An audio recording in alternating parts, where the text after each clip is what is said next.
Soy el doctor Carlos Alfredo Capiel, médico del Instituto Radiológico de la Ciudad de Mar del Plata, y el tema que vamos a abordar es el de masas mediastinales. Existe una gran variedad de lesiones que puede presentarse en forma de tumor o masa a nivel del mediastino. Habitualmente constituyen un problema diagnóstico frecuente para médicos clínicos y radiólogos. Los métodos por imágenes desempeñan un importante rol para el diagnóstico, caracterización y estadificación de diversas afecciones que comprometen al mediastino. Dado que muchas de las lesiones surgen en un tejido o estructura situados en una localización específica dentro del mediastino, es lógico que éstas sean clasificadas en función de su localización anatómica. Se han propuesto muchos esquemas para dividir el mediastino en compartimentos. Aún reconociendo que estas divisiones son arbitrarias y que no corresponden con los límites anatómicos reales, la división en mediastino anterior, medio y posterior es útil para facilitar el diagnóstico diferencial y orientar la evaluación diagnóstica. En esta radiografía de tórax en posición perfil vemos con líneas amarillas la división del mediastino en 3 compartimentos.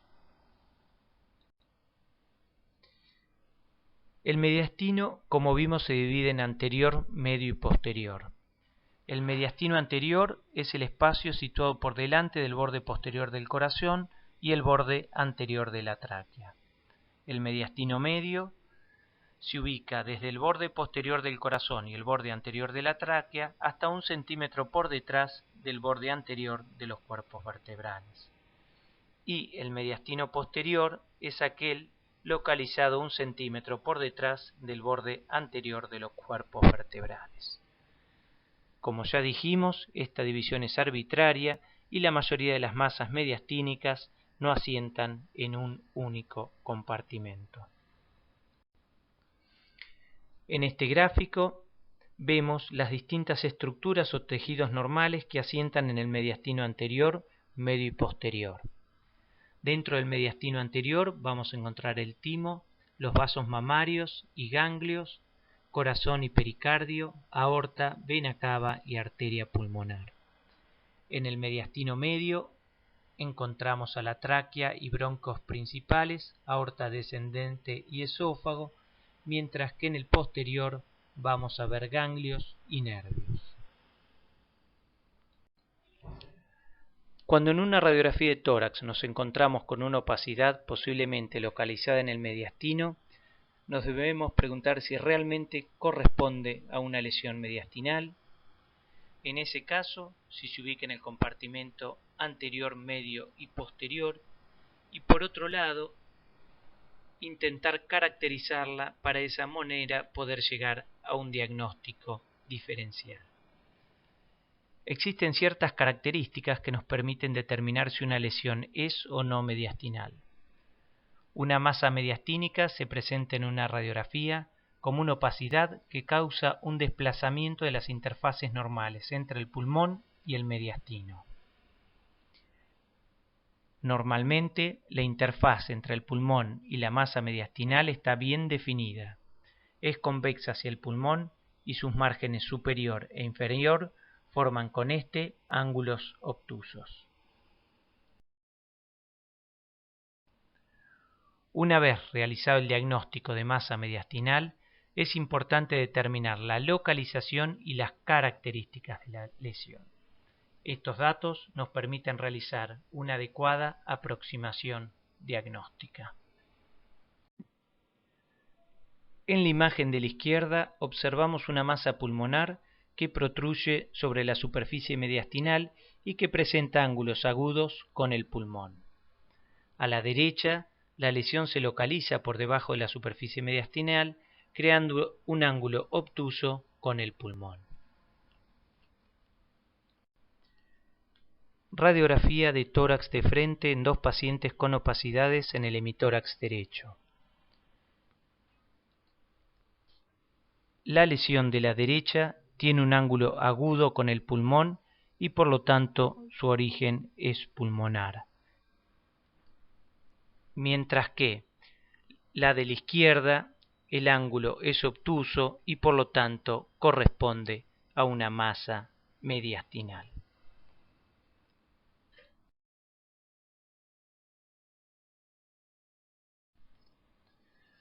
Los estudios por imágenes juegan un rol importante para diagnosticar y caracterizar las masas mediastinales. Las radiografías de tórax posterior, anterior y lateral son los estudios iniciales que se obtienen en estos pacientes. La tomografía computada y la resonancia magnética determinan la exacta localización de una lesión mediastinal y permiten su caracterización. Pueden, además, determinar el origen vascular de una lesión. La tomografía computada puede ser utilizada además como guía para una biopsia de una masa mediastinal. Dentro de las indicaciones de la tomografía computada incluimos el ensanchamiento mediastinal, la valoración de contornos mediastínicos anormales en radiografía de tórax, el estudio de la extensión de los tumores mediastinales, la caracterización de esas masas mediastinales, la evaluación de aneurisma de la aorta torácica, la valoración de la respuesta al tratamiento y, como dijimos, puede ser utilizada además como guía para una biopsia percutánea. Dentro de las indicaciones de la resonancia incluimos a la invasión de estructuras mediastínicas por tumores, la estadificación de cálculo pulmonar en pacientes alérgicos al yodo, la extensión o el compromiso vertebral y del conducto espinal de lesiones mediastinales posteriores, la evaluación de aneurismas de la aorta torácica y la caracterización tisular de las masas mediastinales.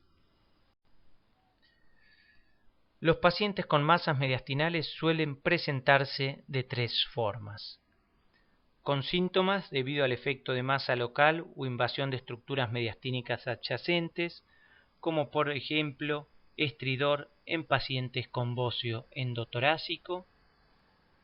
Pueden presentarse como hallazgo casual en una radiografía de tórax y en ocasiones se descubre al evaluar a un paciente con una neoplasia conocida, como por ejemplo pacientes con linfoma no-Hodgkin, o con una patología como la miastenia gravis que puede asociarse a un timoma. El mediastino anterior es la localización de la mayoría de las masas mediastínicas primarias clínicamente significativas, como el timoma y otras anomalías tímicas, el linfoma, los tumores de células germinales y las anomalías hiperplásicas y neoplásicas del tejido tiroideo. Los trastornos que afectan a la aorta ascendente pueden simular además una masa de mediastino anterior. El timoma es la neoplasia primaria que con mayor frecuencia afecta al mediastino anterior. La mayoría se detectan en adultos de mediana edad con una edad promedio de entre 45 y 50 años. Los pacientes manifiestan síntomas relacionados con la compresión local o la invasión de estructuras torácicas o bien con enfermedad paraneoplásica sistémica. Los efectos de compresión o invasión local se aprecian en la tercera parte de los pacientes, siendo los más frecuentes el dolor torácico, la disnea, la disfagia y la tos. La miastenia es la enfermedad paraneoplásica que con mayor frecuencia se asocia al timoma. Desarrollan el tumor alrededor del 10 al 15% de los pacientes con miastenia gravis y cerca del 35 al 40% de todos los pacientes con timoma tienen miastenia. Los timomas son tumores de crecimiento lento, encapsulados, cuya exéresis es curativa.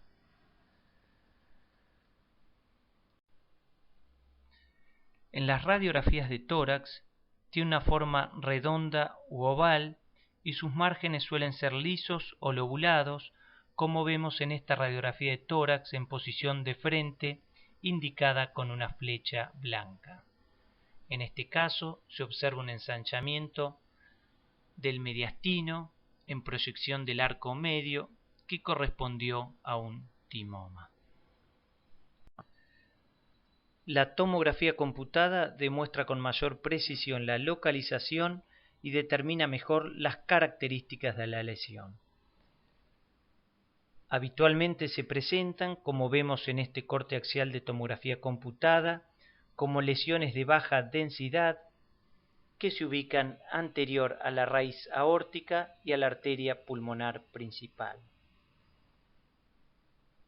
Se identifica además una calcificación puntiforme señalizada con una flecha blanca.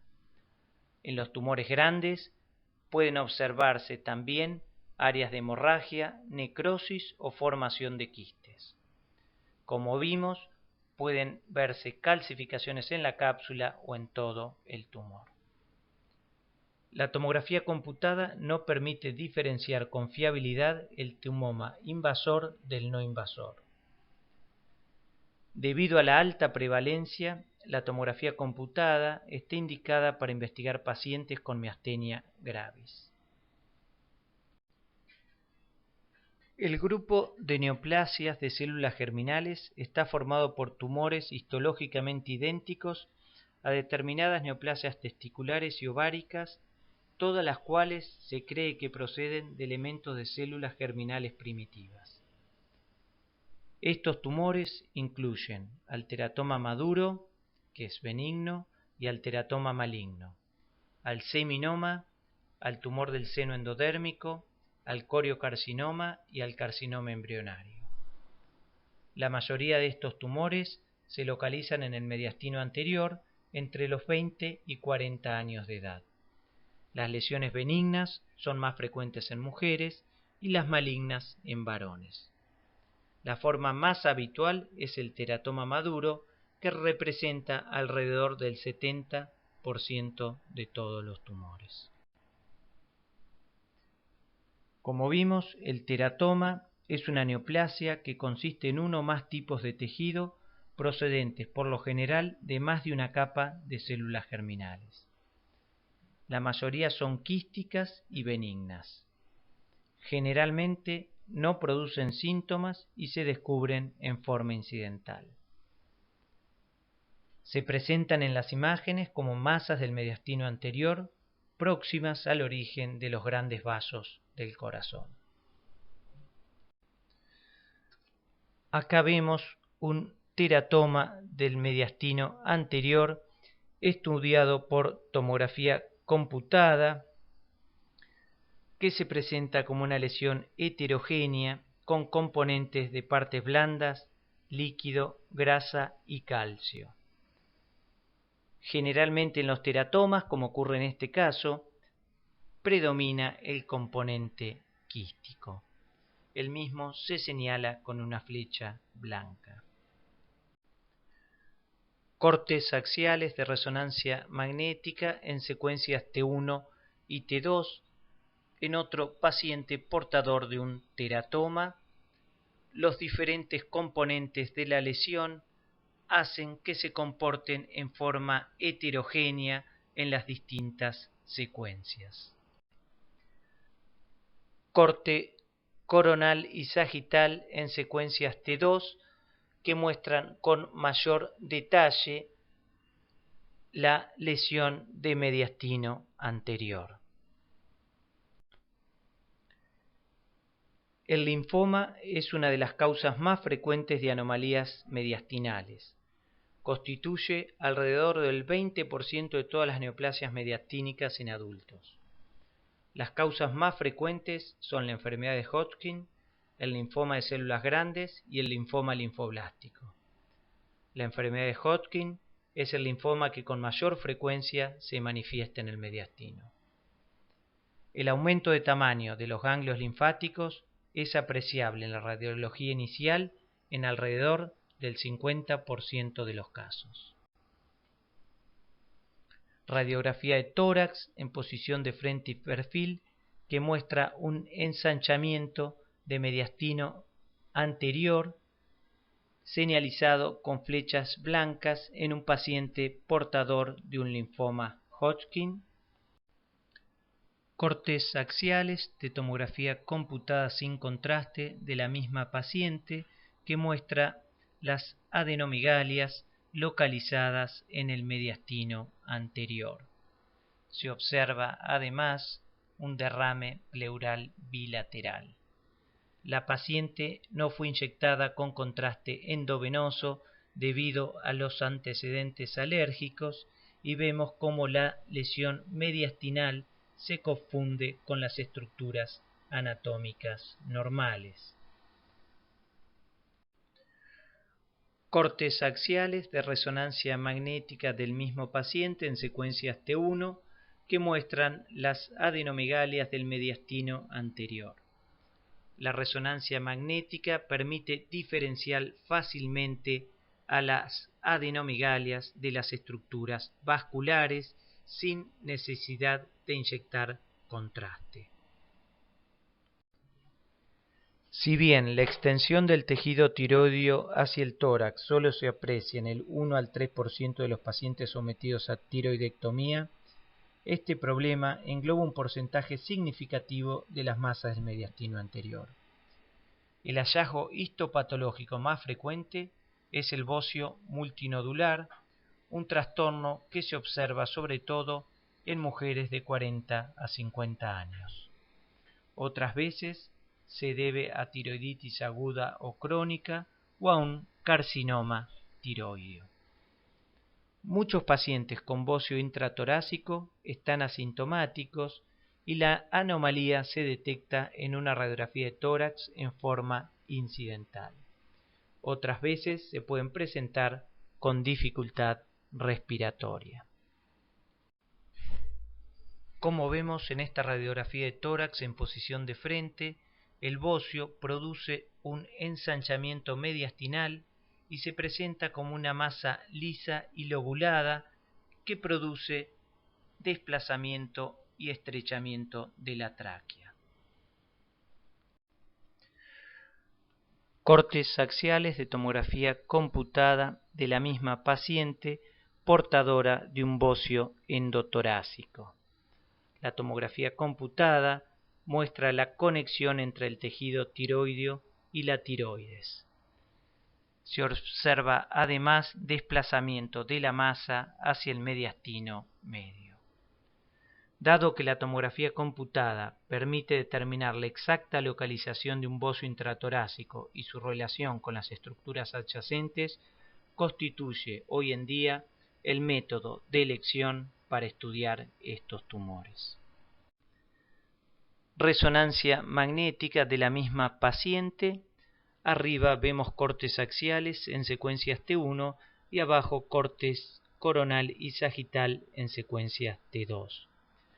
La resonancia magnética tiene la ventaja de estudiar a la lesión en los tres planos y por otro lado diferenciar fácilmente a la masa de las estructuras vasculares sin necesidad de inyectar contraste endovenoso. Si bien las masas del ángulo cardiofrénico se originan en el mediastino medio, se proyectan hacia el compartimento anterior.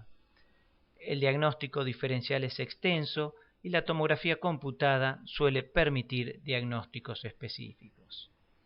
Entre las lesiones incluimos a la grasa pleuropericárdica, al quiste pericárdico y a la hernia de Morgagni. Radiografía de tórax en posición de frente que muestra una opacidad localizada en el ángulo cardiofrénico derecho señalizado con flechas blancas.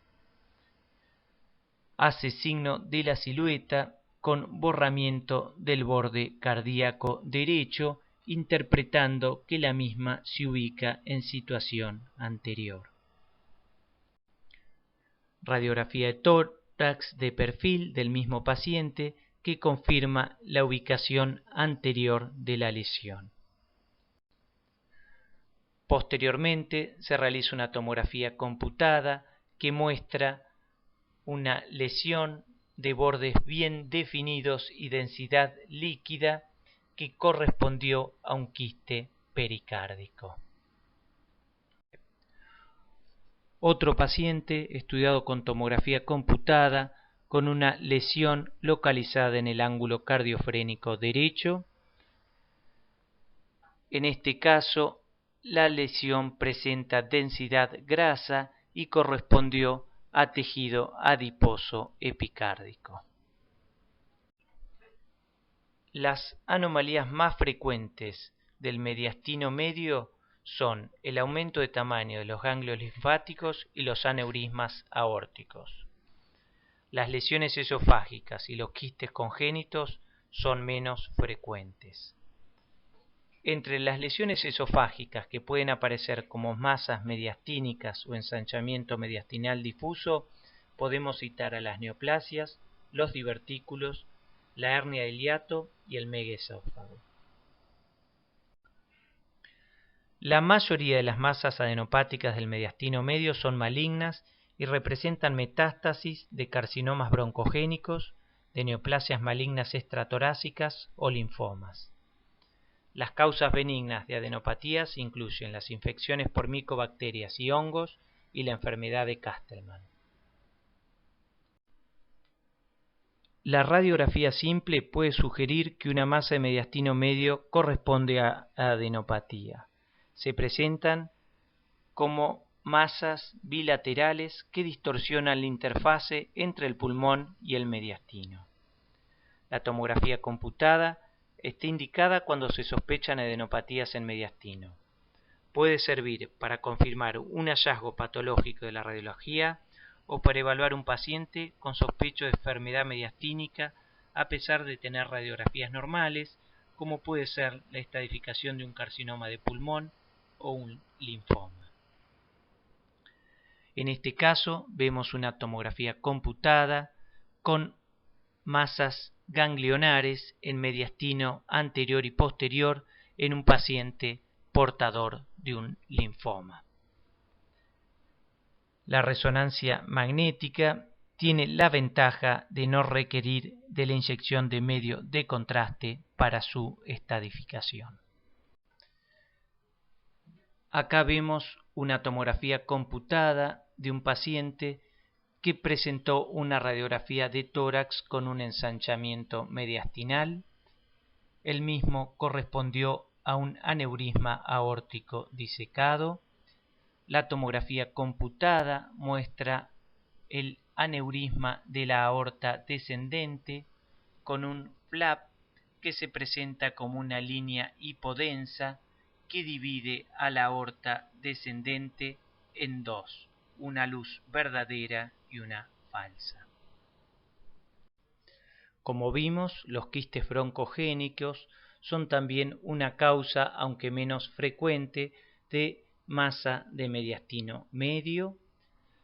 Son congénitos y pueden aparecer en cualquier lugar del mediastino, aunque la mayoría se localizan en la región paratraqueal o subcarinal.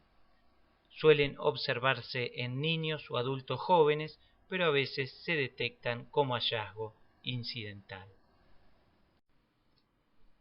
Radiografía de tórax en posición frente y perfil que muestra una opacidad localizada en el lado derecho a nivel infraclavicular que presenta bordes bien definidos y ángulos obtusos que sugieren su localización mediastinal.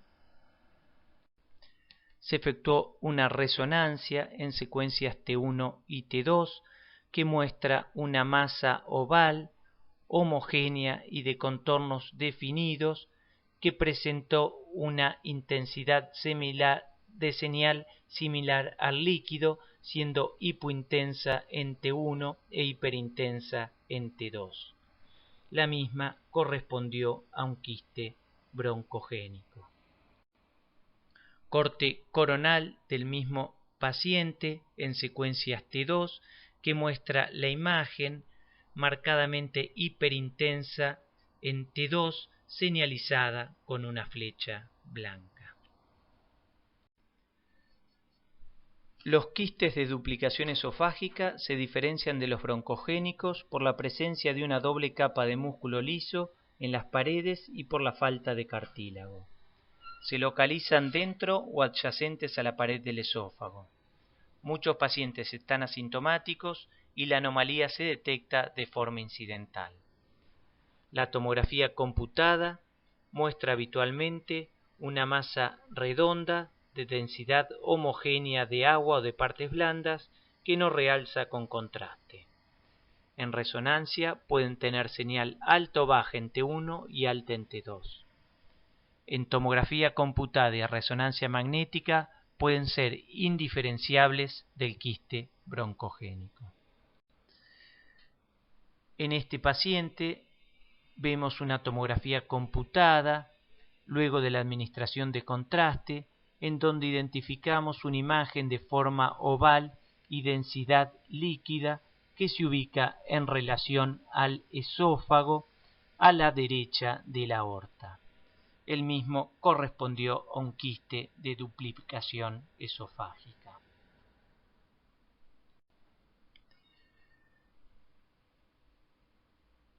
Radiografía de tórax en posición de frente, que en situación retrocardíaco distinguimos una imagen de densidad aérea correspondiente a una hernia de hiato.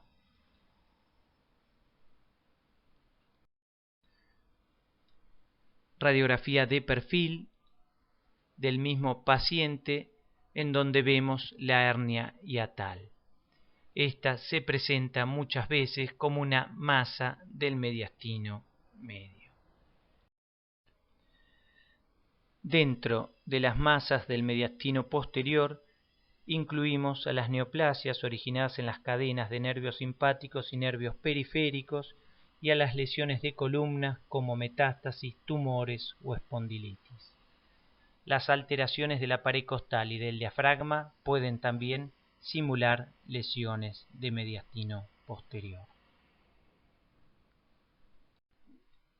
Radiografía de tórax en posición de frente que muestra una opacidad de bordes bien definidos que se proyecta sobre el arco mediastinal superior derecho, presenta bordes obtusos y se interpreta como una lesión mediastinal. Posteriormente se efectuó una tomografía computada que muestra una masa de partes blandas y de forma oval que se proyecta sobre el ángulo costo-vertebral. El mismo correspondió a un tumor neurogénico que se extendía hacia el mediastino medio. Resonancia magnética del mismo paciente, cortes axiales en secuencias T1 y T2 y corte sagital en secuencias T1 que muestra con mayor detalle las características de la lesión.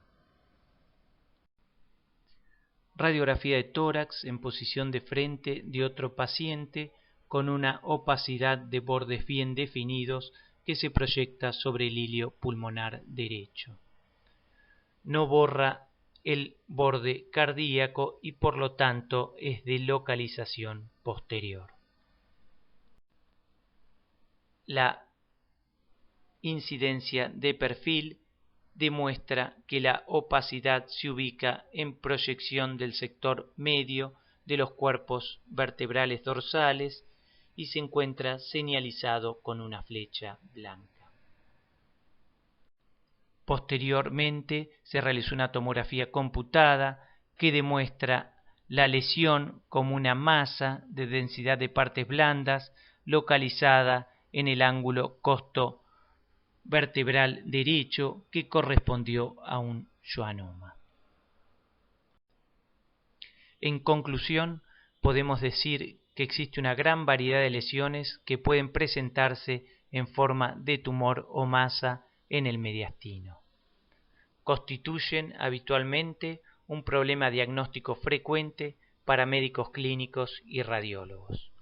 Los métodos de diagnóstico por imágenes desempeñan un importante rol para el diagnóstico, caracterización y estadificación de diversas afecciones que comprometen al mediastino.